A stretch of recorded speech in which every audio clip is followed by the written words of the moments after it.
forgot to bring up during the recap, but I think is maybe an interesting topic of conversation for us to start today. When I was passing through the episodes and looking stuff up for the recap, one little tidbit I came across during the SimCity research was that apparently Spore was one of the most pirated games ever at the time, which when you look back on it in retrospect may have also been a major factor in EA wanting nearly all of their major projects moving forward to be sort of directly connected to their services.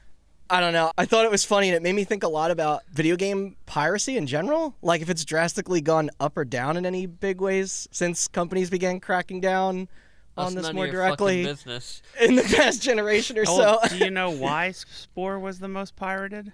Well, I mean, I'm going to assume, it's this specific example may not be the best since I bet a lot of people just stole that. No. Because they probably weren't believing it was going to be any good. So there was a DRM that existed around that time and earlier called SecuROM, Secure ROM, and it required online initialization in order to work. However, Spores didn't work at launch, and they had to patch it out, but EA didn't want to.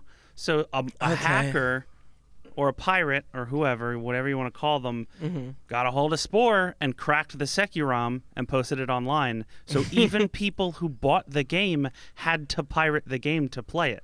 What? Yeah. Because the DRM didn't we work. talked about that on the show before. It's definitely come up. Oh, shit. Yeah. Well, never mind that, because I thought the DRM this was... didn't work at all, even if you purchased the game legally. I think I did hear about that. Yeah. See, I thought it was one of those instances where they were kind of asking for it. Do you know what I mean? Oh, they were. Oh, well, well, they were just go on, hack us or whatever. I don't know. Cause I mean, that's kind of the calling or the challenge to any pirates out there is to just be yes, we have DRM that can't be broken, and they're challenge accepted. Exactly. I was thinking about this. What do you think? I mean, it's obviously become harder and harder since most titles are always online anyway now. But other than the ROM war, I feel that we're not seeing news stories on modern releases in the fight against it anymore. It's there, buddy. It's right there right now. I'm sure it's still out there in some aspect, of course. But back in 2008 when Spore came out, this was seriously all anyone playing on PC was talking about. You know? I still think Spore is an incredible game. You're not going to get any bad dialogue from me. I fucking love that game. I know. I wasn't trying to shit talk Spore, but that game got delayed a lot, and I think there was there was a bit of in the air where people weren't sure about it the way that they were other Max's titles. Some might say the best game Will Wright ever worked on. I would say that. None would say that. Are you too out of your mind? Remember The Sims? Never heard of it. Hey, remember my episode? I said that he worked on Space Cadet Table, 3D Pinball. Okay, yeah. Valid. That's the only proper rebuttal to that argument. He was in the Simpsons game as a cameo as himself. Wasn't he? I don't know. I think I remember that. I didn't play the Simpsons game. I think he makes... Oh, wait, I did. I would like to point out something just about pirating that you just mentioned. I have a friend who pirates literally every video game almost, and recently he's been playing Watch Dogs Legion. What's his name? Do you have his IP address? He recently has been playing Watch Dogs Legion. The irony of that, which he purchased to play, and it wasn't the first night he streamed it. I was like, "Hey, I gotta point out the irony right now of that fact that you bought the video game Watch Dogs Legion about hacking, but we'll pirate every other game." That's how you get in DedSec for real. If you can successfully pirate Watch Dogs Legion, you can be a lot of people in DedSec, huh? Well, I mean, hey, you saw those trailers? Anybody can be a DedSec, man. Yeah, anybody can put on the mask. Mm-hmm. Yeah, did you see that little old Easter ladies, egg? John Wick? I posted this in the gaming channel of me and Jason's Discord of all of my Ubisoft game thumbnails had Watch Dogs Legion Easter eggs in them. Oh yeah, no, yeah. Oh, I did hear about that. They did that I guess recently. Assassin's Creed They all had it like and the stuff. pig Yeah. face on. Because I was like, I want to play The Division, and it was like, what the fuck? I saw like The Division 2 had like the pig head guy in it, and then I looked over at what Ghost Recon did, all of it. I was like, what the fuck? Yep, I noticed that when I booted up Siege because it boots into Uplay. Oh, yeah. And all the operators on the front cover were wearing pig masks. Cute. I think that's pretty cool. That's an interesting, Yeah. I don't know. You don't see a lot of that shit nowadays. I think Yeah, that's true. T-Bone hacked into Uplay, man. Everybody's that's Wrench's favorite work. Watch Dogs character, T-Bone. Classic, Sonic, T-Bone, Mario. These are That's who would be on the video game Mount Rushmore, Yeah. right? Just, Sonic, Mario, Sonic, Pac-Man, Mario, and T-Bone. T-Bone, the guy from Dark Void. They would all...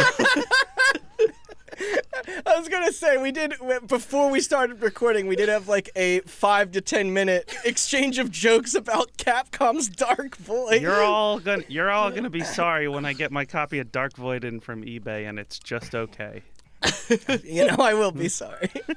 All right, well, one day in the future, we'll actually dig into that whole side of gaming, though, for real. The piracy stuff, not Dark Void. I don't think Dark Void's getting its own episode. Nope.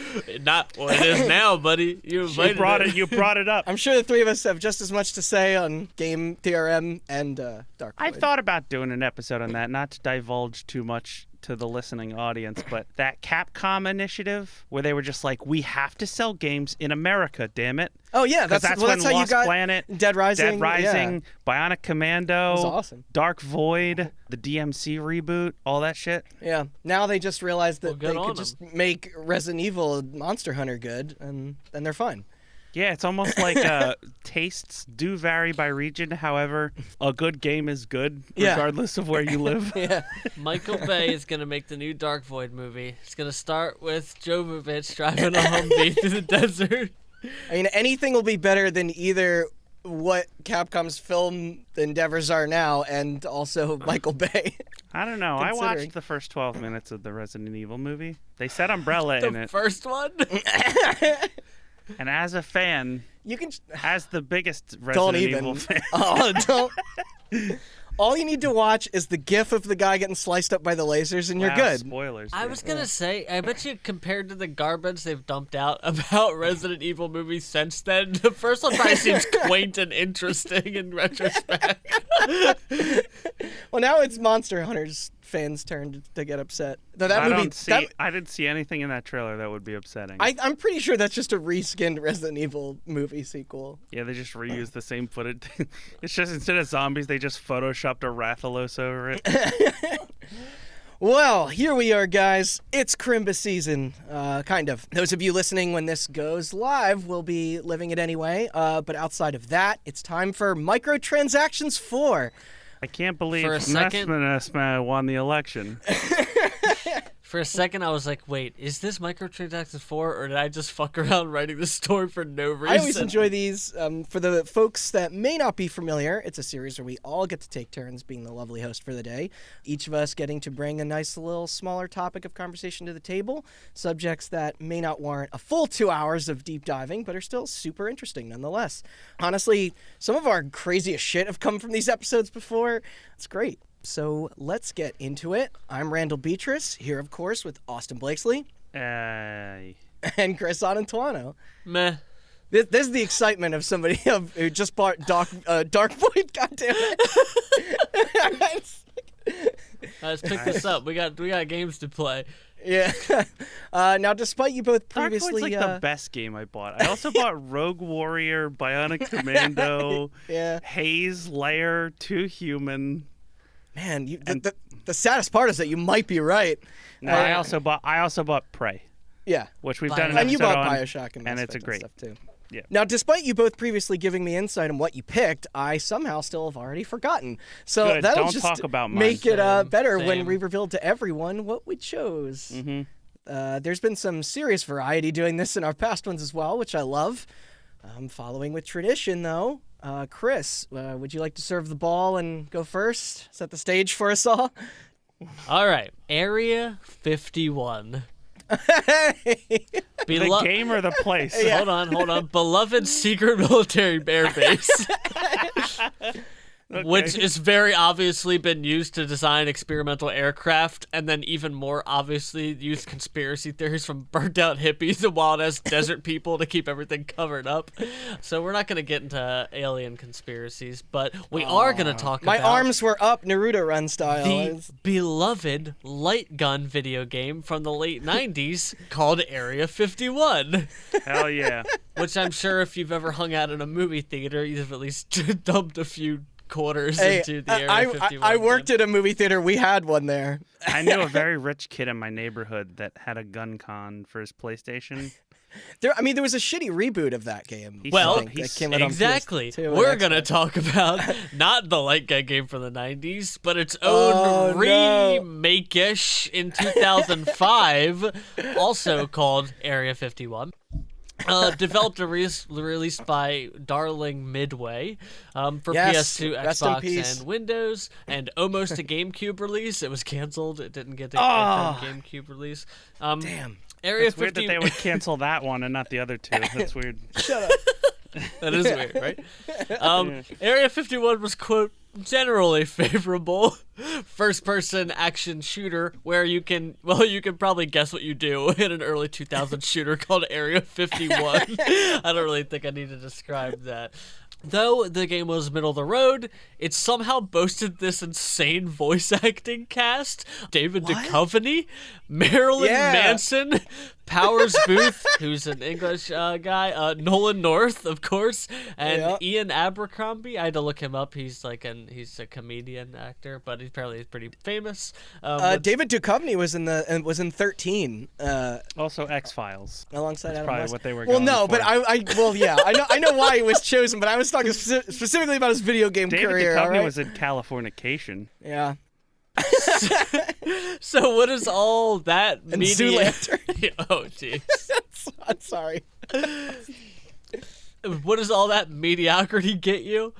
Well, again, developed and released by Midway, this time for PS3 and Xbox 360 generation, another even more loosely related sequel. I already know what you're gonna say. Called Black Site Area 51. What the fuck was Looking it up game? on eBay right now. Oh, God.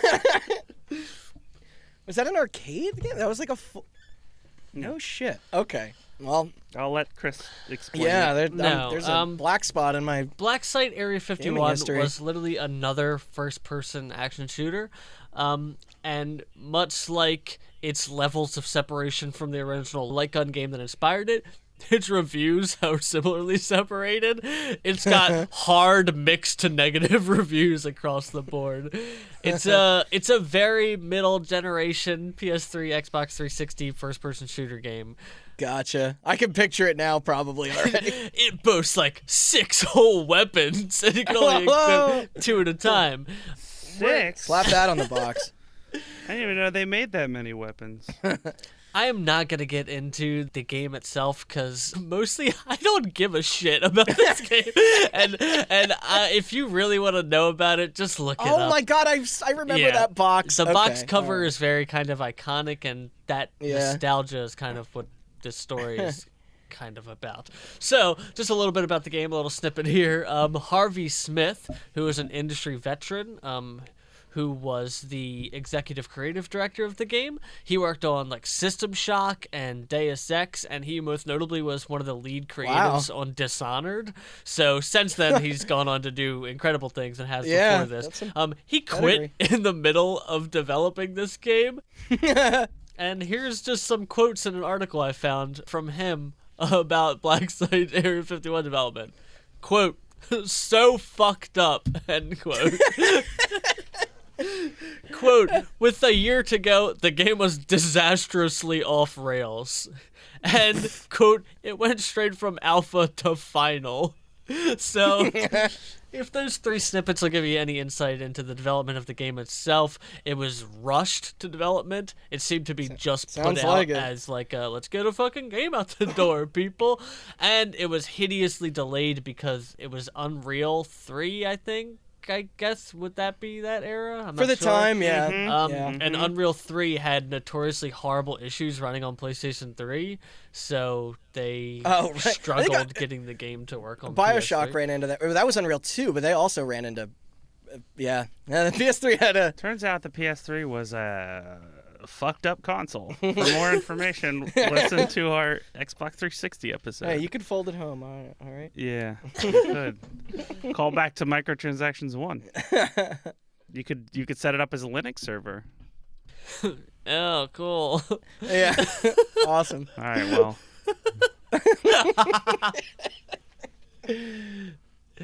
All right, so the story here isn't actually really about this game particularly itself.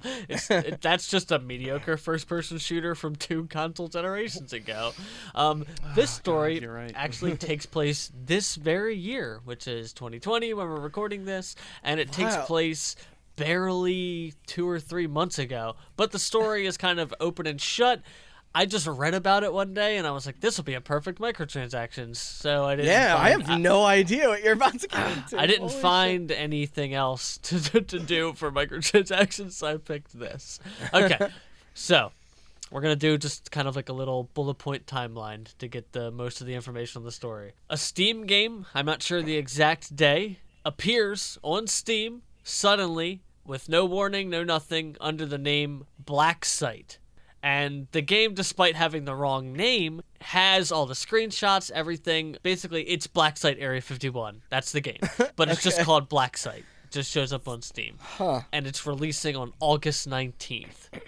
Okay? 2020? Yes. This year? Yep. Okay. August What? 19th of this year. Okay?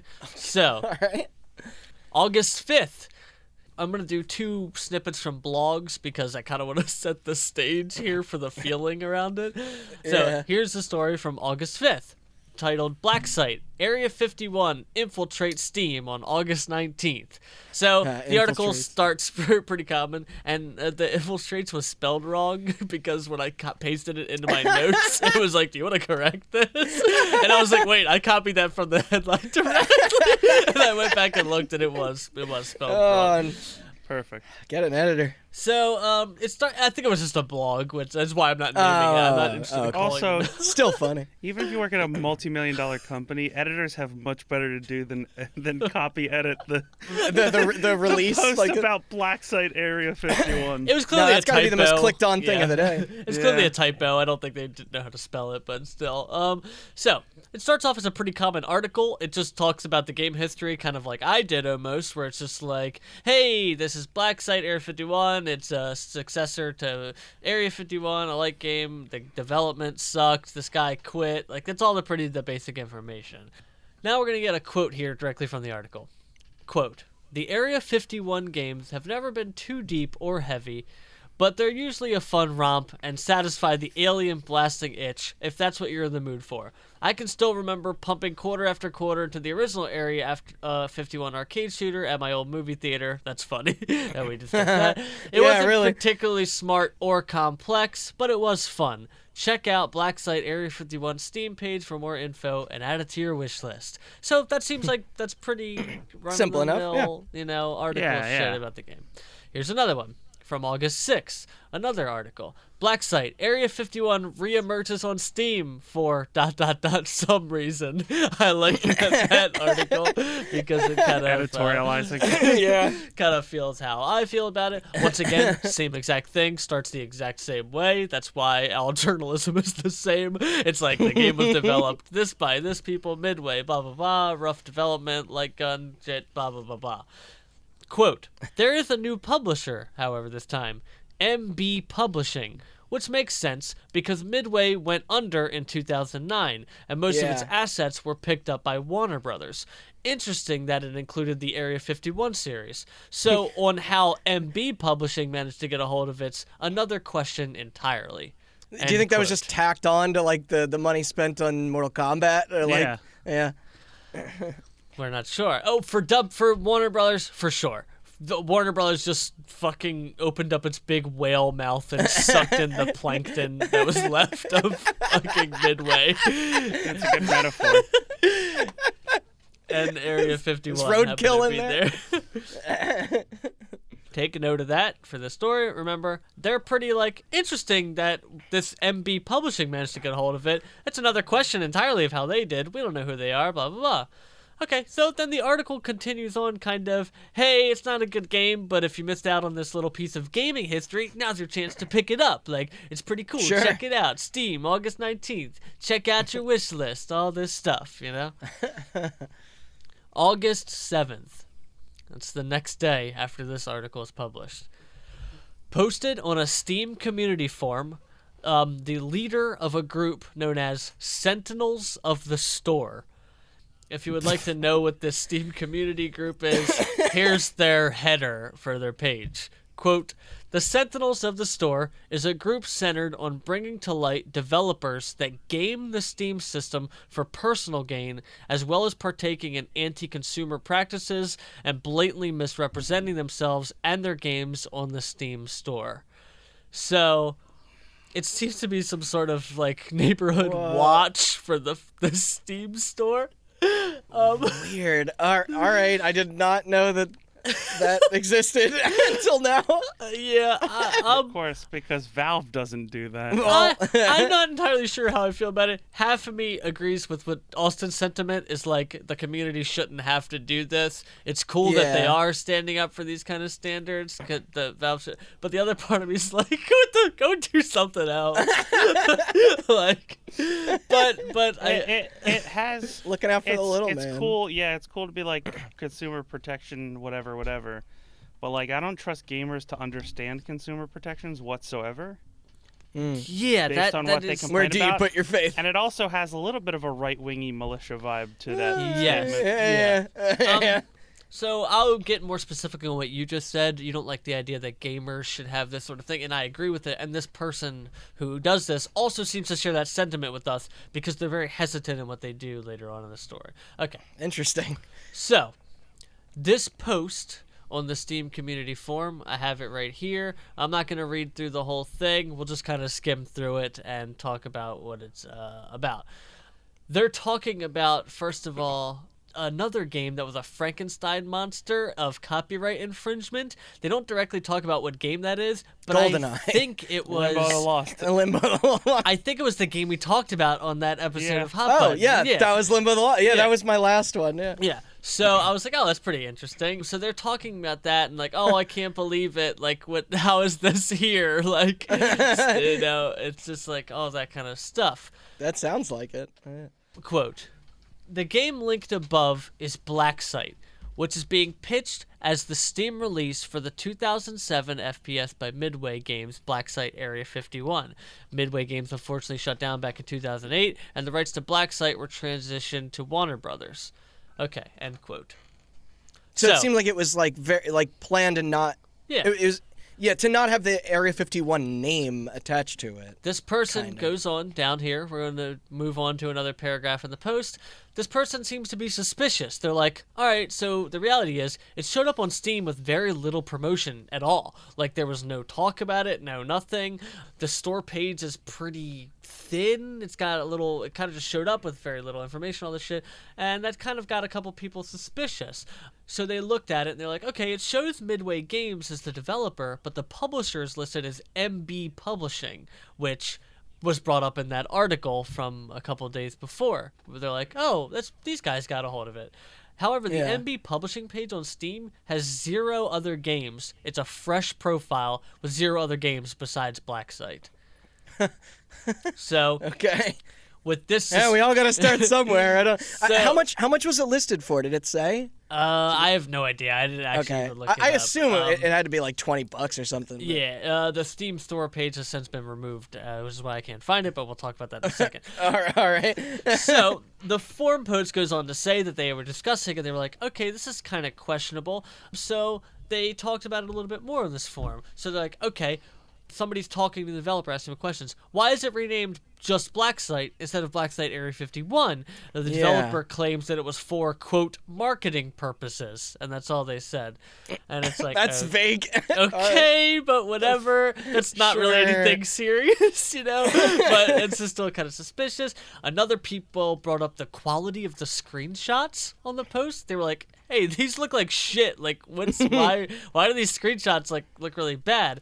Almost like they were ripped from a 360 instead of being modern. Yeah, that is interesting. It is almost like that. The developer claims that he would fix them up. So this drew the next bit of suspicion that the developer just said he, in quotes. It's not a team. It's not a developer. It's guy. Insinuating that it's just one guy. What? Push comes to shove. Later on, talking in the forums, this developer claims that he, this individual person, quote, a deal was struck between him and the current asset holder, hence why he can post it. So the mystery is solved, right? He has the rights? Well, no, he lied. End quote. Of course he lied. Oh my god. How are you gonna get out of business dealings with Warner Brothers Entertainment? I know, but like. So the rest of this, the next part of this forum post. How do I know how he lied? Quote, I have the best evidence you can ever ask for. A whistleblower that wishes to remain anonymous, who has been in contact with the developer, shared some chat logs with me. I cropped them slightly to remove the whistleblower, but this is the most important one. I have a chat log right here, and I will read it word for word. Quote, I know Warner Brothers will DMCA take down this. I just need that to happen after I release the game, or I will have a shit ton of money by then anyway.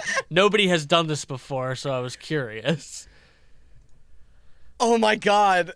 Like, I mean, I don't know about a shit ton of money considering, I was gonna say, the amount of video games it probably got buried, like. I was gonna say the amount of video games that aren't precise. on Steam that you could post and make a shit ton of money even if they were live for an hour. Yeah. We've been talking recently about Silent Hill 2 is still not on Steam. And Silent Hill 3. There are petitions. People are literally begging for it. And there are PC versions of them out there, and fans have fixed them. Like, you could more do than that. Konami ever could. Well, yeah, but he wasn't. But you'd get caught. Well, that's the thing. Yeah, he wasn't interested in putting out a mod. Do you remember for a while there was a guy that made a game on Steam called Not GTA 5? Yes. Yeah. Yeah, that came out shortly after Grand Theft Auto 5 actually did. And that got pulled, but he sold the game for like what, 50 cents or like $1 or something. He made bank. I'm sure he did. Like, we know people that own it. Yeah.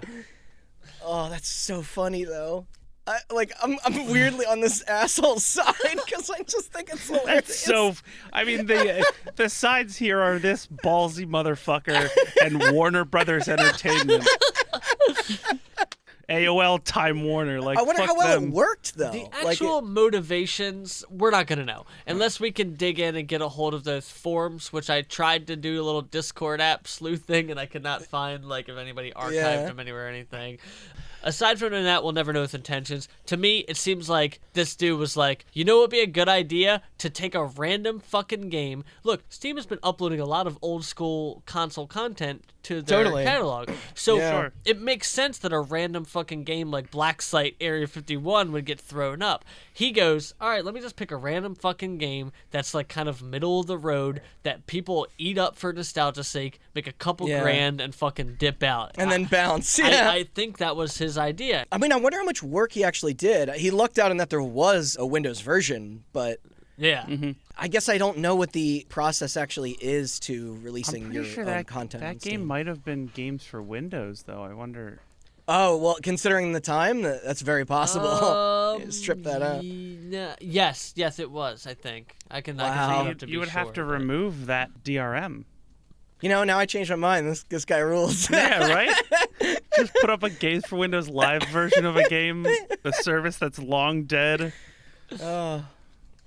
So basically this person on this Sentinels of the Store page is hesitant but decides to rally his community to message legal@wb.com, send them a bunch of emails alerting them that this game is a scam and the game is taken down. It catches a little bit of steam before it gets taken down, and a Screen Rant actually picks up that story and writes a little article about it. That's where I first read it, from this Screen Rant article, where the guy is basically just like, hey, like, somebody is trying to scam with Black Site Area 51 on Steam.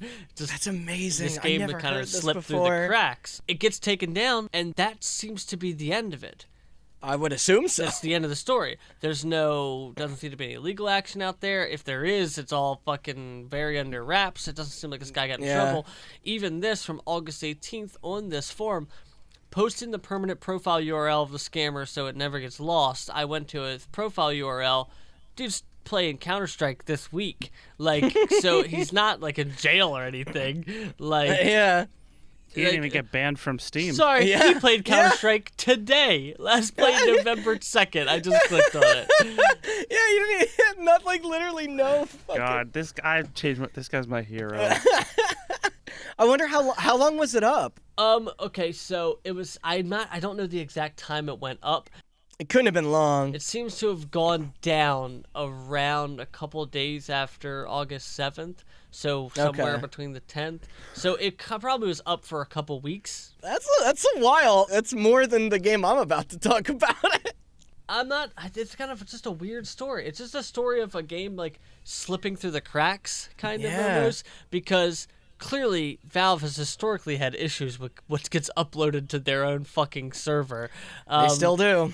And they still do. And it's just interesting that in the midst of all that, somebody could almost still slip in those cracks and upload somebody else's game from the 2000s and be like, bye, maybe?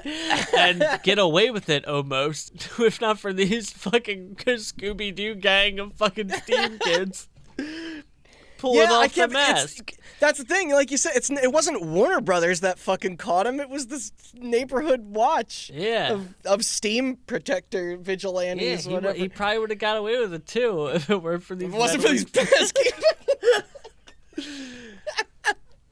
So, like I said, I don't know enough about his motives or anything to know whether or not he's just like a guy that's like, oh, this would be cool to fucking upload it, or if he was just trying to make a buck, or if these Steam Sentinel people are fucking little assholes and actually helping. I don't know. It's all the players, to be honest. Once again, who cares about the players? Regardless of what their motivations are, it's an interesting little snapshot of the story that happened right here under our noses on Steam. I completely missed that. Mm-hmm. And how many people are involved? Like, I thought it was very interesting that blog is like, oh, it's just this new publisher that we don't know anything about. Interesting how they got a hold of it. Nobody questioned to be like, who the fuck is this? Because I guess, again, I don't know fully what the submission process is for Steam, but presumably you need to have, because you list your company, right? Your company profile. And so he kind of just got away with making one and putting it out there. Yeah. Here, I just put it in a Discord, just the screen cap of him saying it's a scam. That's great. Oh, that's it. That's my story. No, that's a good story. Yeah, I was curious. I love this guy. That sounds like something I would do. Yeah. I wonder if I could scam Valve. That's what... I bet you probably could. This guy did. I'm just saying, I bought Dark Void. I'm into doing stupid stuff for no reason. Is Dark Void on Steam? I think so. Damn it. Fucking hurry up, open it up. Oh, God, updating, no! All right, so... I know I hinted at this story a wee bit on the intro to my topic on microtransactions number 3, but seeing as it was still ongoing back in June last summer, I decided it might be best if I waited until this whole ordeal was truly over. Luckily now I can say that it should be. I never went to give anything definitive again after Kingdoms of Amalur, but Cooking Mama Cookstar. Probably my favorite gaming controversy of recent years, because literally almost everything surrounding the announcement, release, and pull of this innocuous digital toy for all ages is dumb. In case you didn't own a DS or Wii, the Cooking Mama titles are basically a collection of cooking simulation-style minigames where you make food. That's it. often with the power of Waggle and touchscreens. Their first entry was in 2006, and the studio, appropriately named now Cooking Mama Limited, has put out tons ever since. 14 to be exact, including Cookstar and the numerous spin-offs such as Gardening Mama and Babysitting Mama, all very progressive, I'm sure. Now, despite all sharing the same dev team, and them only being available across 3 separate Nintendo-exclusive platforms, the series has had multiple publishers depending on the region. Taito and Square Enix in Japan, 505 in Europe, Majesco here. The common thread, however, remained identical. The look, the main character, the consoles promoting them. Well, there might have been like an iOS one in there, but whatever. There is. Yeah. I played it. How was it? It's not good. So, well, that's the thing. I personally only played like the first 2 for maybe a couple minutes. It seemed fine. The franchise wasn't ever known for its high review scores, but instead its massive sales in contrast to its low cost to produce. There's a reason they made so many constantly. Well, I guess, Austin, that brings me to, like, did either of you guys, for whatever fucking reason, ever try any of these? Like, I tried the iOS one. Well, I'm like the mainline ones. I tried the first DS one, I think. Okay. I was gonna say, I'm sure you both remember the just shameless era of shovelware for the Wii and DSs. It was insane. I only Absolutely Isn't that endless. most of what the Wii is? Yeah, yeah. I only play cooking games if they are stressful as shit. Like Cook Serve Delicious. Cook Serve Delicious, Overcooked. That's my bag. Diner Dash. I will definitively Diner say Dash. I fucking hate those games. And all that. I'm not so much of a fan either. It's not my kind of entertainment for sure. They make You me guys are anxious. Back to Cookstar, though. God, where do I even fucking start with this thing? I guess at the beginning, then launch day, then backwards, then fully forward. It's going to be just like Pulp Fiction. You ready? Yep. So according to its official announcement from August 2019, Cooking Mama Cookstar was said to be hitting storefronts on March 31st of this year. It was to be priced at $39.99, quite standard for these. Although, interestingly enough, there was already a few things off in the press release images that will all come into play when the shit later hits the fan. And it wasn't the new addition of vegetarian dishes. First, Pussy food in my game? That's my right-wing impression. First was that it was being handled by both a different publisher and a different developer than normal this time. The people behind the actual programming, First Playable Productions, was now a small American group in Troy, New York, known for mobile apps rather than the original Cooking Mama Limited team in Japan. Second was the distribution now being under a company called Planet Entertainment, another business from the U.S. that specialized in getting out low-budget Switch trash. They made ARMS? That's a thing at Nintendo. Which brings me to my third comment on the reveal. It was formally to be released for not just the Switch, but a PlayStation 4 edition was also being promoted to land on shelves a month afterwards, in April, alongside the delayed European and Australian versions. A noticeable first for the IP was Sony. Mind you, each of these will become a huge factor soon. At this point, though, there isn't particularly much else to say. There was a trailer that landed on YouTube. A new Cooking Mama game was coming out. Who really cares, right? It'll likely do fine for the casual crowd that enjoys them. No one else will pay attention to it, and then everybody will move on together. Not exactly. So in what is still a mystery today, the title suddenly appeared on Nintendo's eShop for digital download on March 26th, 2020. 6 days ahead of its supposed launch. There was no public reveal of this beforehand, no review codes were sent to outlets, just a public drop that you can immediately get. Just like the Area 51 Black site list, I forget. Nice. And this was if you saw it. Not entirely unheard of for games to do from time to time, but then it was pulled a mere hours later. Unlike Area 51. Hours? Probably just a mistake. Less than a week later, the legitimate release date rolls around, except it had yet to return. Physical units were said to be out there, although they were extremely difficult to locate. Even the biggest retailers like Walmart and Amazon had their listings reading as unavailable. The online page for the Switch Marketplace was simply gone. A select few people, however, able to obtain theirs through hunting around various gaming and electronic shops, such as Target, that were lucky enough to have a single copy or two. GameStop themselves weren't even delivering on the small number of pre-orders taken for it.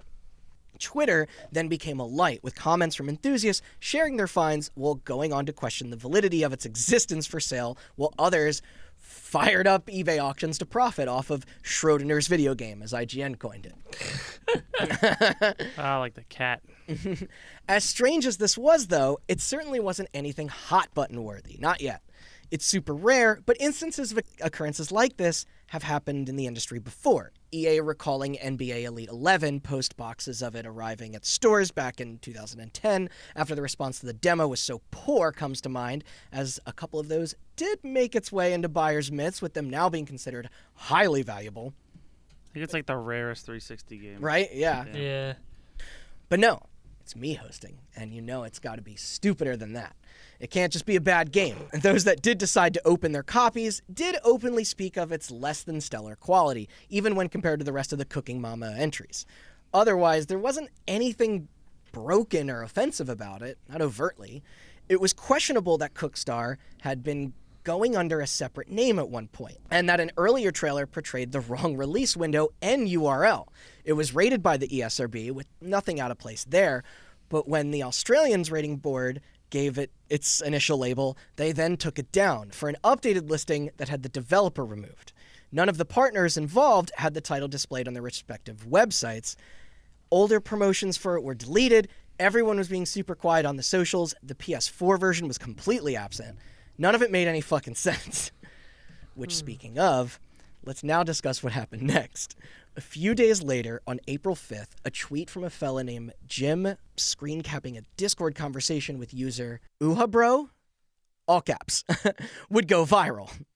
It said, PSA for Cooking Mama Cookstar, with the actual this forum is my favorite post part. I'm reading. This is my favorite part. I know what's coming. I love this part. The actual forum post reading, at everyone, this is urgent. Apparently, if you own Cooking Mama Cookstar, uninstall that immediately. It's using your system to mine cryptocurrency and potentially handing your personal info as well. Credit to Cybershroom for the heads up, is how he ends it. What the Sorry, fuck? Sorry, the sentence structure here isn't exactly perfect. I needed to take a break from your story for a second. Yeah. So when the copies leaked, were they just for the Switch or were there PS4 copies too? Just for the Switch. Okay. So why the fuck would you make a game? Criminals out there, I got a lesson for you. If you're gonna steal people's processing power to mine cryptocurrency, don't do it on the fucking Nintendo Switch. I know. It's like That thing can mine like 0.0000001 cents an hour. I know. I was getting like my exact thought immediately was like, all right, we can accidentally email somebody one thing and use their computer to mine 5%, or if we get a game onto 10 million switches, we can perhaps have maybe 3% power. It's like, a follow-up from someone else called Rubber Ducky Go Quack Quack then wrote underneath, the company that published it is owned by the surviving Koch brother. The actual owners of Cooking Mama don't know shit about it. The press release describes it as having blockchain-based DRM, which I will get to that. The headquarters of the publisher is a house in Connecticut. If you got your hands on it, it won't launch unless you're online. Switch network traffic skyrockets, battery life craters, and the thing overheats in about half an hour. I didn't even Did you think of see that. the Mining Bitcoin is going to drain the fuck out of that battery. Yeah, lots to unpack here. By the way, did you it's see Coke. Did you see? I thought it was Koch brother. Coke. It's Coke? It's Koch, right? Yeah. Yeah, it's pronounced You're Coke. talking about the billionaires. No. Yeah. No. Wait. Finish your thing. I'll get to it. All right. Now. I don't know if you bring that up later or if it's part of the controversy. Is it? Kind of. Okay, go ahead then. I'll explain it when you get to it. All right. So while issues of cybersecurity and data collecting among citizens are indeed a very real and present concern, the idea of a console as hilariously underpowered as the Nintendo Switch using its processing power for bit mining is so laughable that I have no clue how anyone took this to heart to begin with, as Austin said. Nonetheless, that didn't stop the conspiracy theorists out there from shouting their warnings, nor did it end the continuous spread of misinformation. Because, as with most ridiculous claims, there technically were still connections from the wildly unrealistic declarations to the honest truth. And yeah, it was odd. It's important to say here that the Cooking Mama Twitter account, as well as First Playable and Planet Entertainment, did come out with a statement the night after this exploded, rejecting the false reports of any, quote, hidden capabilities that would cause systems to overheat. But they then weirdly went on to explain that the publisher did, in fact, research both blockchain tech and crypto tokens during their work on the game. Quote, "We looked at these options as a means to allow players to trade in-game assets. However, we only explored the theory behind the concept, not the implementation. Cooking Mama Cookstar, nor any of our other titles in the past or near future will utilize crypto technology." End quote. Just super suspicious timing, though. Yeah. They then went on to state that there was nothing else shady in the code in line with pulling personal data, and that the Switch is a safe platform, not associated with any privacy breaches through their files. It was fine to run offline. Notice none of these answers were in relation to the product itself, still not coming back to the eShop. What the hell is he even talking about that led to this narrative in the first place? Yeah. See, the feature in question that he's referencing wasn't just born out of nowhere. The reason this even had to be refuted to begin with, there seriously was a press release from August last year that did indicate that these ideas were going to be a part of their projects. It was even prominently shown on their official website, before being promptly removed later, of course. But it's not as if those most suspicious just came to these crazy conclusions on their own. They were openly discussing blockchain and, quote, private key-enabled balanced DRM on multiple occasions regarding Cookstar. It was initially a selling point for them, the first use of it on any major console, they touted. Going all the way back to January of 2019, there were other quotes from them cutely naming the BitMoney rocket tokens, that they costed $1 each and would help fund not only Cooking Mama, but other creative endeavors by them down the road. Now, who knows how much of that garbage was even sold or passed around? The articles I found, like Kotaku, couldn't even bring up the proper evidence backing this in their searches that these tokens were publicly out there. But, like, it was their fault. Even the section in the post about the address appearing online as a lonely house in Connecticut was true. Nobody knew why. That and the further accusations regarding the battery draining may also not be totally inaccurate either. The game wasn't well optimized. The thought of a Switch console getting loud or warm, or even going through its remaining charge quickly, isn't unheard of for select demanding titles. Was this overblown? Most assuredly, although the silence surrounding its availability was only building the case against the studios more that something was up. At the core of this, there were still fans and families that just wanted to play the thing. So now allow me to tell you what was going on with that, and why nobody was saying anything except for the few reviewers that later managed to find a copy. They were not impressed, as it stands today at a 46 on Metacritic. Reportedly, the motion controls sucked, the voiceovers were awful, and above all else, the gameplay was tedious. Anyway, the followers impressed. They sat in the dark. So yeah, what the fuck happened? Well, it turns out the yanking of it was actually due to a legal fight between Planet Entertainment and the owner of the intellectual property, Cooking Mama Limited. I also should specify that they used to be Office Create before that. But whatever. Yeah, way less adorable sounding. But a title had finished development, gone gold, and went through stages of advertising when it apparently never even had the permissions to be launched, especially with that fucking PS4 run. This was revealed on April 15th, by the way, that this was all an attempt for the creators to pull the plug over quality concerns. All while Planet just went ahead and distributed it anyway, collecting money from its sales, not dissimilar from... I forgot his name, but our lonely Steam hacker friend. NB Entertainment. Yeah, NB Entertainment. The holders at CML, meanwhile, had no qualms with putting the soon-to-be sued publisher on blast, stating, quote, "This was an unauthorized release in breach of Planet's contract with Office Create." They then went on to elaborate on the confusion by saying that the game did not meet their standards and that the partnership was fully terminated on March 30th, 2020, one day before release. Holy shit. Yeah, I mean, they had to act fast. These bastards were besmirching the good name of Mama. And also additions for the PlayStation 4 were never a part of that deal. Mama don't go behind Nintendo's back to cook for the enemy, apparently. So what was Planet Entertainment's response? Days prior to this news dropping, their first defense was that the rocky launch was due to the COVID-19 outbreak, instructing their potential buyers to be patient and that everything was just so crazy right now, basically. Of course, now we know that wasn't really it. I know the pandemic fucked a lot up in terms of this kind of thing, but... I don't know. It's hard to scam people while there's a pandemic going on. And this Cooking Mama Limited, is that these people?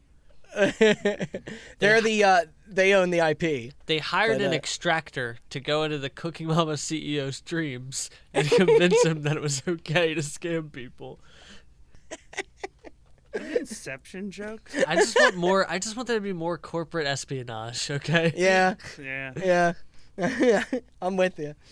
So this was eventually disputed when an anonymous dev on the team spoke to Screen Rant, coming up again, about how the publisher was smacking down requests from the IP owner to polish or cancel the game, and that even the Big N was contacted at one point to try and stop the production.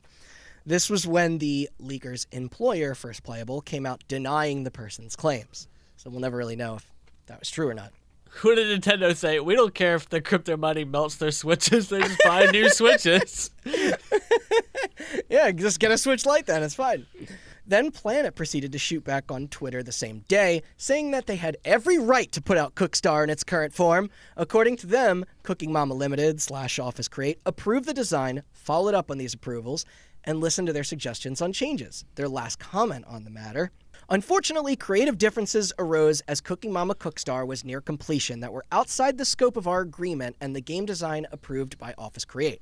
By contrast, Planet is fully within its right to publish Cooking Mama Cookstar. There is no active litigation of ruling that prevents Planet from publishing the game. So now I don't know who to fucking believe, because as of this recording right now, that was pretty much the end of it. If there is a lawsuit ongoing, it must either be held up or things were just stealthily dismissed. Again, not dissimilar from what Chris brought up before. It seemed that both sides each simultaneously had their wins and losses from the ordeal. The PS4 version has yet to see the light of day, but the Australian and European prints on Switch made it to market without major pushback. The Nintendo eShop continues to not host the title. I looked for it on their formal database myself. The game was reinstated on the developer website again, though, on their list of completed works, despite the Cooking Mama people not acknowledging that it exists on theirs. Aside from that, used and new copies are still floating around. They're surprisingly not very expensive, probably due to hardly anyone really realizing what happened, or caring. But hey, one day they might be, for those trying to fulfill their Switch libraries. Who knows? Maybe I'll even get one. At least this artifact of gaming nonsense doesn't feature any underage nudity. You never know. You never know with you. But that's the story of Cooking Mama Cookstar, truly one of the industry's most bizarre controversies of the modern era. So what do you guys think? The game itself obviously isn't important here, but who do you feel is in the right? And I have one thing who do you to think will add, win the suit? Because it didn't come up. Oh, the cock thing. Coke. Okay, so there are a bunch of right-wing billionaire asshats in America named the Koch brothers that own Koch Enterprises, I believe their company name is. I think it's Industries, maybe. Koch Industries, thank you. Okay. Spelled K-O-C-H, not like the soda C-O-K-E. That's a separate conglomerate. Yes, but there is another company based out of Austria named Koch Media, better known as the holdings company that owns Deep Silver. If they're a holdings group, then it's just snatching up, like... No, they own Deep Silver. They publish games. They own Deep Silver? Yes. Oh, okay. Also, sorry. You said that, but I assumed that was like a partnership thing, like... It is the parent company of Deep Silver, and their parent company, because Koch Media was purchased, is THQ Nordic. Yeah. Yeah. So... when this whole thing broke out, I remember a lot of people freaking out because the Koch brothers were profiting off of stealing Cooking Mama or something like that. It's not the Koch brothers. It is Koch Media. It's spelled the same. They are two entirely different companies from Well, I entirely wouldn't be different countries. surprised if one grubby fucking millionaire who funnels his money into right-wing politics was trying to steal something precious from people. That's true. I am glad that you kind of revealed that, though, because that would explain the extreme reaction that the people on this Discord and on Twitter were having. Yes. Because if you do loose research like that, That's why I was like, what the fuck? Yeah, it's easy to jump to that kind of conclusion. Yes. Koch Media is an Austrian company that owns Deep Silver, and they are owned by THQ Nordic and have absolutely nothing to do with the shitty Koch brothers. But do have a lot to do with video games. Yes. Owners of Saints Row. So, I mean, yes, the new owners of Saints Row. Yes. See what they'll do with it. But, well, I guess it's not new. When did THQ go under? Because 3 and 4 were not under that. No, 4 was published by Deep Silver. 4 was. They went under between 3 and 4. Okay, that's what it was. Don't Learn forget, more Get about Out of that. Hell. Learn more about that when we eventually get to a THQ episode. Yeah. So, yeah, I don't know. I loved looking all this up, but then it kind of fizzled out to a point of just a lot of, shoulder shrugging. So I was going to say, thanks for letting me know about the theme, because you guys have pretty much the exact same story in a weird way. I do not. But the running theme will be that all 3 of our stories just kind of end with, I don't know. That was weird. That was weird, right? Yeah, that was crazy. Who knows? But being online when the crypto stuff was breaking and all that was just what the fuck is going on with this goddamn game? Stupid ass Switch. Chris jokes about it melting switches, but I don't know how you do that, because crypto mining does. Yeah, totally. Your CPU, right? Literally melted GPUs that are worth more on their own than the Nintendo Switches. So I did see quotes later that I can't verify were directly from people at Blue Planet, the developer, but they were they claim that there was only a couple people on staff that were really campaigning for that, and PR just kind of went with it, and then actual people that are programming are they don't know jack shit about what they're talking about. Yeah. If you're going to press conferences and being we're going to utilize our own blockchain tech and have our own cryptocurrency, but all the projects that they're involved in are shitty mobile games and I guess Switch stuff. Are you telling me that a scammer who's bad at what they do made a cryptocurrency? Because that's something that's never happened before. Well, I'm tripping over my words a bit because I don't know a lot about this kind of thing, but I do know that there is some hardware demand in... Yes. For those of you that don't know crypto mining, what it entails, at least for mining Ethereum and Bitcoin and all the popular ones. It directly correlates to the video card It is problem a series of people not It is being a able series to of find encrypted files that can only be decrypted using a certain randomly generated code. And what computers are doing is a whole lot of very complex math very quickly to be the first one to decrypt that code. More than what the Switch could handle. Absolutely. Or a cell phone. Or anything. It's the kind of thing where it's your computer will just do it until it literally melts. Yeah. Because no computer on the planet can do it perfectly and not run super hot and waste a bunch of energy. I mean, there's still a used market for people that are pawning off their their burnt out cards. Yep. But again, I just want to know who believed this. How? People are weird, man.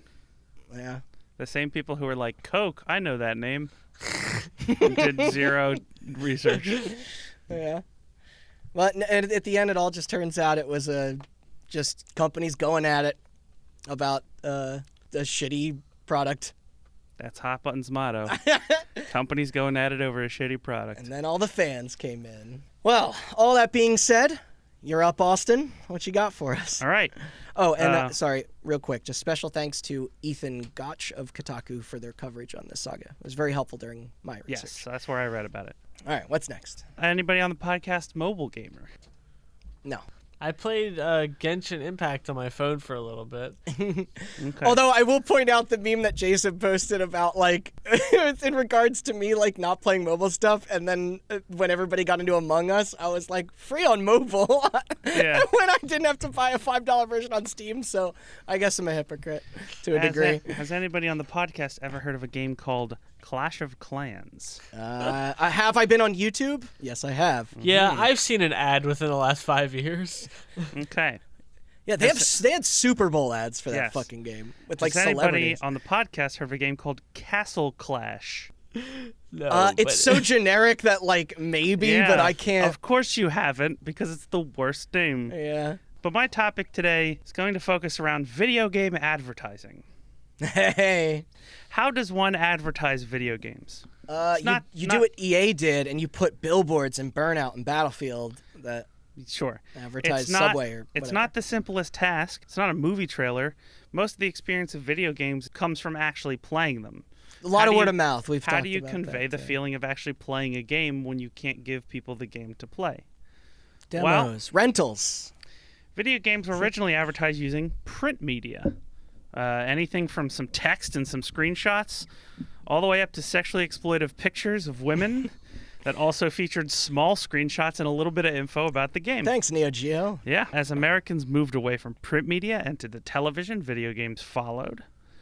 Me and Randy recently watched some old video game commercials. Yes, it's always fun. They are great. Yeah. But I would wonderful. say pre 2005-ish, they're all phenomenal. Yeah. Because they're all Well, not true, because 07 you had those Halo Believe ads. Still the gold standard. true. And Gears of War and 06 stuff. was Yeah. the PlayStation Baby ads, which were Oh, God. phenomenal. And the fucking PSP ads with the squirrels. Terrible. Nothing will beat that N64 Smash Brothers one, though. Yeah. You're making me want to dig through all my magazines, by the way. I have like a stack of them. There's some stored good somewhere. print ads, Yeah. too. I have an old Nintendo magazine too. It's just like a random one. Nintendo Like, Power? Yeah. Yeah. Yeah. Here's the Some problem, good though. shit in there. Around the dawn of the mid 360 PS3 era to the dawn of the Xbox One Starting to PS4 lose era, that a little.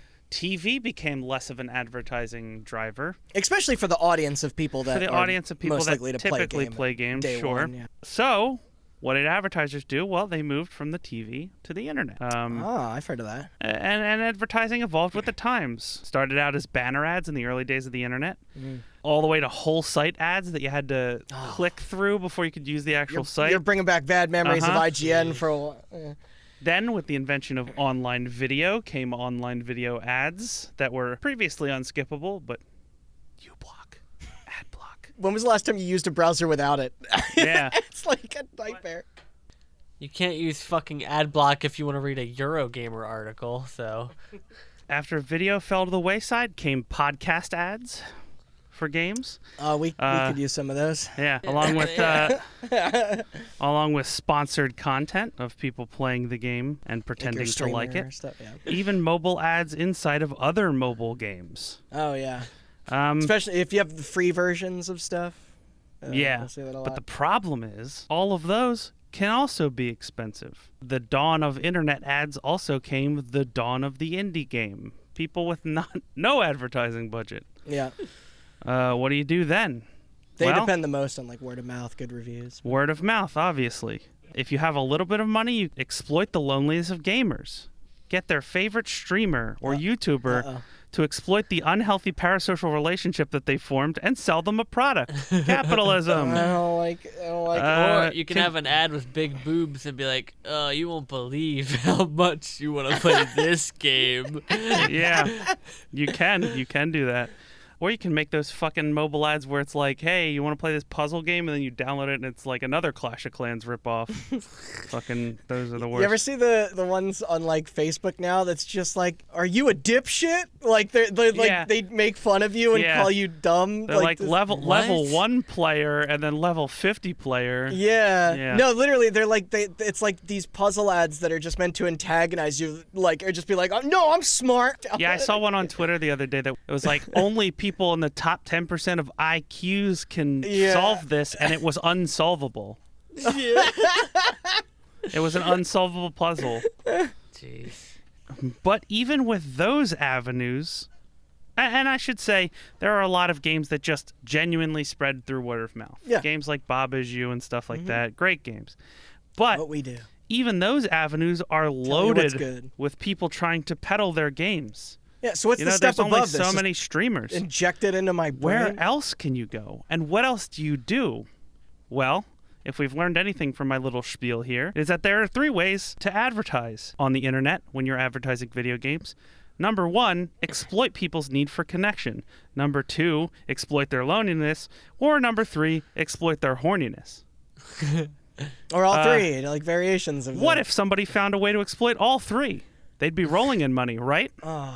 Right? Man. Well, in April of 2014, the dating app Tinder started to get reports of bots popping up on their relatively popular dating app. Sorry, around when? April 2014. Okay. Beginning of the 360 Yeah, or the yeah. Xbox One and PS4 era. Now, for those of you that don't know, Tinder is a dating app. You see a picture of a person. There's a profile, but it really doesn't matter. You swipe right if they're hot. You swipe left if they're not. Then if you swipe right on somebody, they swipe right on you. You match. Then you have a very stilted conversation, and they call you names. Just from personal experience, I don't know how the app is supposed to actually work. Anyway, for Tinder, and for those of us that have tried to use Tinder, as I'm sure everybody on this podcast has at one point used it, No. bots are nothing new at all. Accounts with stolen pictures will match with literally everybody that comes up in their I feed. didn't even think about the implications of that. If you swipe right on them, then you'll get a message from them with varying levels of convincing.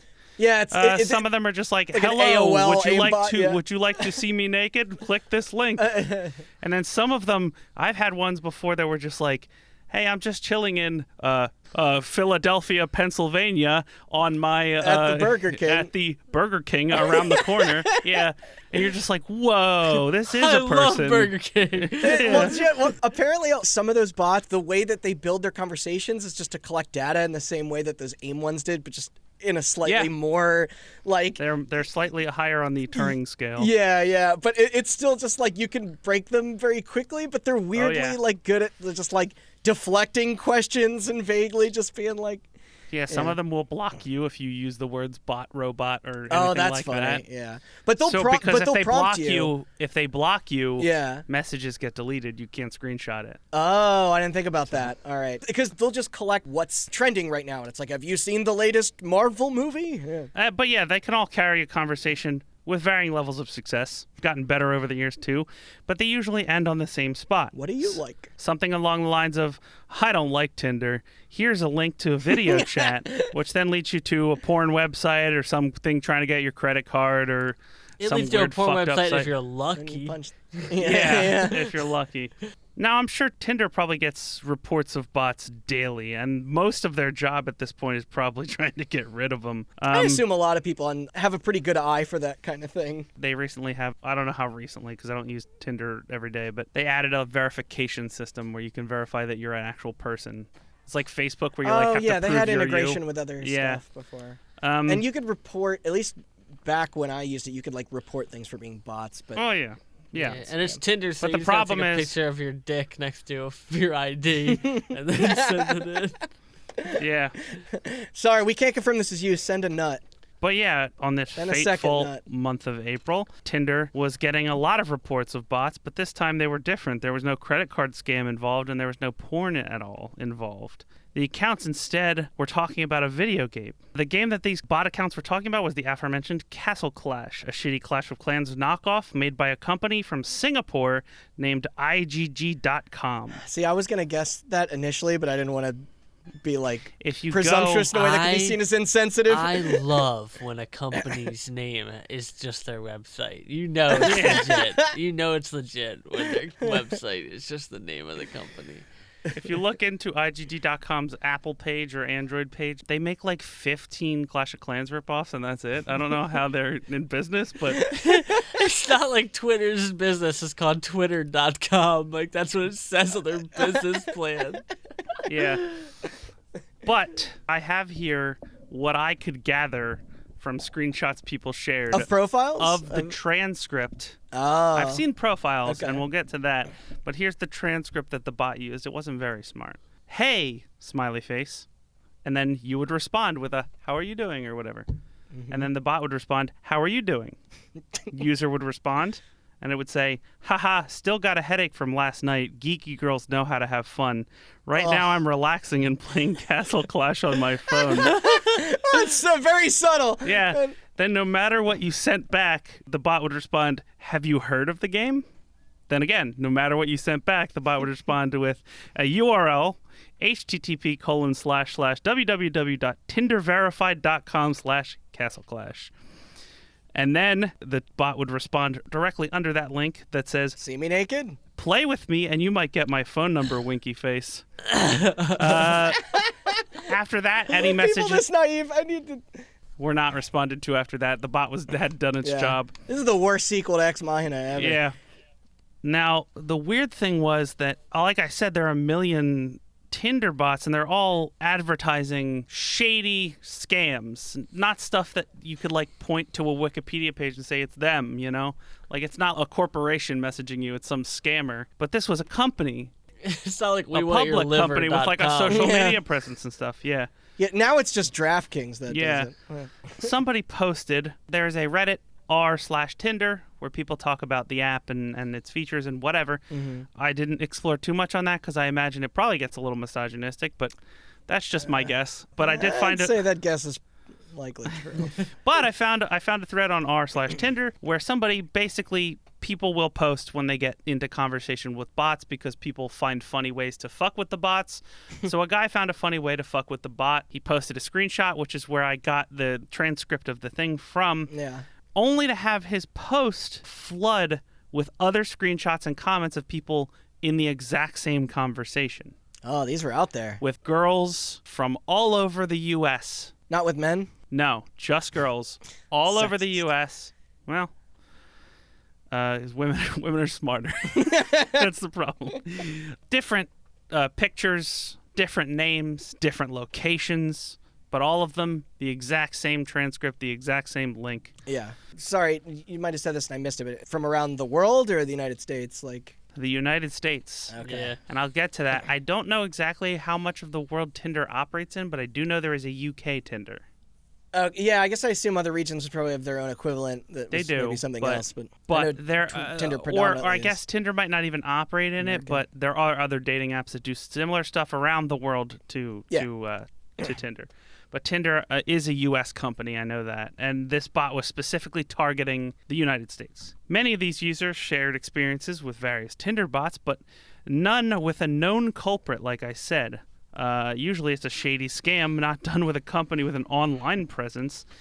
And people compared how odd it was that it just seemed like a mobile ad. If you click, a few people were brave enough to click on the tinderverified.com/castleclash. I wouldn't be. And it brings you to the download page for the app. It's not requesting any credit card information or anything. It's just the store page, like on the on iOS whatever phone you're on, Google, or you know. Jesus. Tinder was obviously not happy. Not only do they want to preserve the usability of their app and keep people away from these bots because it drives people away from the app. This was back in 2014. Maybe they cared a little more about that. But they were also not too happy about integrity. Yeah. They were also not too happy about people snagging tinderverified.com because it kind of made it seem like Tinder was in on it. Oh, wait a second. That's not like an official link from... No, it's not. Oh, shit. Yeah. Is that not dissimilar from how, like, you get Twitter verified, or? There are Tinder verified, but tinderverified.com is not a website. Tinder's not even a website. Tinder's an app there's only. because there's no desktop equivalent or of it, browser version. Yeah. Tinder's statement on the matter: we are aware of the accounts in question and are taking the necessary steps to remove them, ensuring an authentic ecosystem has always been and will continue to be our top priority. Okay, you could have just said you're removing it. You don't have to lie. Yeah, you know. Bunch of saints over there. Listen, nobody hates Tinder more than me. I am the only one on this podcast who has openly told them to go fuck themselves on air. You should. When I was reading off my Oh yeah, phone that was like during quarantine. Yeah. Why aren't you swiping? Well, we're all like on lockdown. You should answer every Tinder message if it's like, hey, you should be the first one to say, God, I'm just dying to play some Castle Clash, just in case. Yep. Oh my God.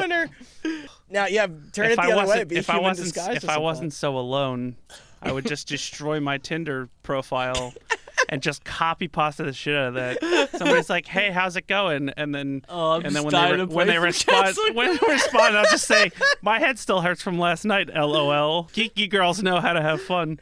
What? Yeah. By the way, is that implying that like, oh, I was so drunk or I was out partying? Mm-hmm. Okay. I think so. But not explicitly saying. No, I think it's saying that you get a headache. Menstruation headache from playing so many mobile games. Yeah. This game gives you a headache. There's no way where that sentence makes any fucking sense at all. I've got a migraine. You got to try it too. This is where the story comes to my attention. 2 investigations were launched, one by the well-known tech website TechCrunch, as well as security firm Bitdefender. That I don't know. Who research scams and hacks and things like that. Noble. When reached for comment by TechCrunch, IGD did not respond. However, when reached for comment by Bitdefender, IGD responded with the following. We are already aware of the issue and we are currently investigating into it. We are also being victimized in this issue, therefore we are grateful for being informed. Not an English company, but they're claiming that they're the victim in this too. Well, that's where I was. This isn't them. Kind of giggling at. So either the company is lying or somebody has decided to commit a felony to advertise for a game they have nothing to do with. But TechCrunch has a theory in their article that is somewhere in between the two and probably the most logical answer. They were probably the victim of a pay-per-install scheme. Anybody aware of what this is? No. You can kind of surmise from the name. Yeah.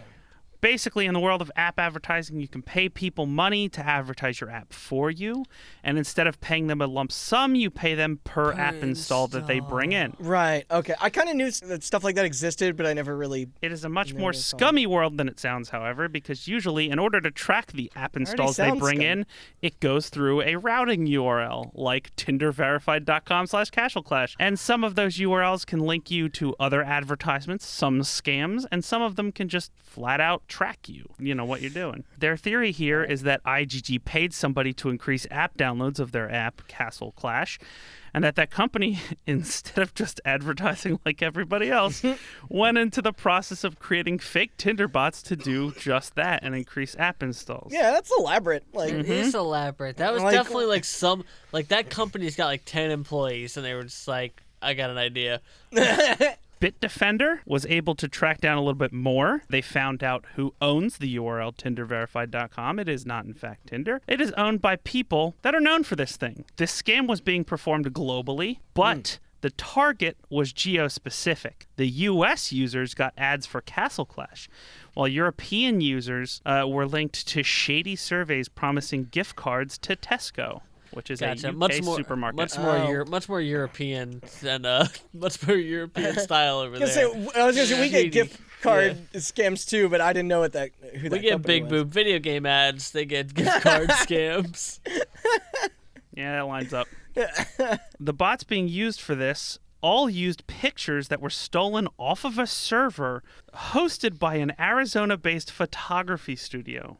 Pictures were also being used for fake Facebook and fake Tinder profiles as well. So all those probably for much more nefarious reasons. Yeah, man, that's so fucked up. Imagine if you saw if you were yourself on Tinder. Yeah, because you got a headshot done once. Yeah, it's fucked up. Holy shit! Like I said before, she's Getty Images. Come on. This unfortunately brings us to our shoulder shrug. What came of all of this? Well, we still don't know who's responsible. We know the company that owns the URL, but URLs can be owned by separate people and sold to people.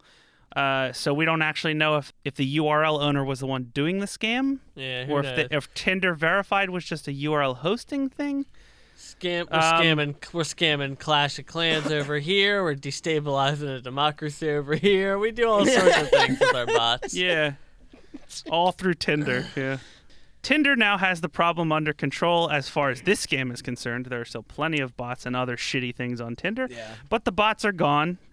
At least these bots. Well, what did they move on to Bumble and OkCupid next, or just Castle Clash got a bunch of free press because a million news articles were being spread about how how there was a scam revolving around their game. Here's the thing. That's one way to do it. That was the real marketing scam. That's what you don't get. That's exactly what I have written down. Yeah. Oh shit! Yeah. The news articles being spread around this scam may have been the point in this weird, fucked up meta place we are at with advertising. That'd be fucking dope. What a such thing as bad publicity. Yeah, so this game is still up on the... It is. I downloaded it. I played it. It sucks. And lastly, as of this recording, the URL tinderverified.com is dead, but the URL is being sold for a whopping $2,600. Still not owned by Tinder, though. Why don't they just... I don't know. like... But yeah, that is the end of our Tinder They should buy that story. so some other scammer doesn't fucking lock that down. I know, right? Yeah, all right, so now let's make a Patreon and try and accumulate enough profit to buy that. I was thinking about this while I was writing it. What if we scrounged together $2,600? Yes. Hey, how are you doing? I'm doing good. I got a headache from listening to so much Hot Button last night. That's exactly what I was about to say. You know, these geeky girls just... Yeah, listen to an episode and maybe you can get my phone number linked. I got so fucked up on Hot Button last night. I'm just chilling, listening about Kurt Schilling owing Rhode Island a bunch of money. What are you doing? Yeah. Yeah, we have been going about this all wrong. That's the end of my story. Not in a super eventful topic, but hilarious nonetheless. I had to. That was fun. I had to bring it because my first three was not nearly as funny. No, you guys had all the funny stories. We all brought the humor today. We have cooking, sex, and theft. Right? That's it. All bases covered. Look, and then once we do that, a bunch of people will write articles about our scam, and then Hot Button will get a bunch of press, and then we'll come out with that was our plan the entire time. All along. Yeah, we're the victims here, too. Yeah. We just hired a shady website in the Cayman Islands to advertise our podcast. We didn't know people would get we didn't know people would get scammed. Anyway, click this link and you'll get a gift card to 7-Eleven. To Tesco. What is Tesco? It's a UK supermarket. Oh, okay. Yeah, it's like Acme or Giant. I was hoping it was more like a convenience store, or Vons. Vons rules. Any of our West Coast listeners? I was gonna say, what the hell's a Vons? Vons is like a West Coast ShopRite. They rule. Oh man. Every time I work made me go to the West Coast. First thing I do, go to Vons, get some Tapatio Doritos, a 2-liter Cactus Cooler, and then the Vons homemade salsa and chips, and then I just survive off that for a week. It was great. What was the one called in Canada that we saw? It had a very silly name. It was like something couch. Couche-tard or something? Couche-tard? Yeah. Couch? What? I don't know what it translates to. It's in French. Yeah. It was in Montreal. Their logo was an owl. That was more like a 7-Eleven. Yeah. Not a supermarket. And they had alcohol and awesome candy. Yeah. That's all I need. Yep. Well, that's microtransactions for. Yes. Yay. Thank you for listening. Happy holidays by the time this comes out. Yeah. Flying through this year. Yeah. If this is your first episode, not only do we have 3 more microtransactions episodes, but we have like 80 more podcasts on top of that. Is your head hurting? Are you playing all your Christmas gifts that you got, or your Xbox Series X? Then go listen to our episodes on the Xbox. Nobody can get those. Did you get Kingdoms of Amalur Re-Reckoning for Christmas? Then go listen to our Kingdoms of Amalur episode. Did you get a copy of Oblivion that's rated teen? Find out why it's rated teen. You get a copy of San Andreas? Yeah. Did you get a copy, adults-only copy of San Andreas? You curious about the Supreme Court? Did your parents get you a copy of the guy game? Yeah. Did you get 2 Human? Or the original Prey? Duke Nukem Forever? How much do your parents hate you? Yeah. But yeah, thanks for listening. Unboxing your virtual boy? You can find all these. You can find out what the hell we're talking about with all these weird references. Activating and your more N-Gage?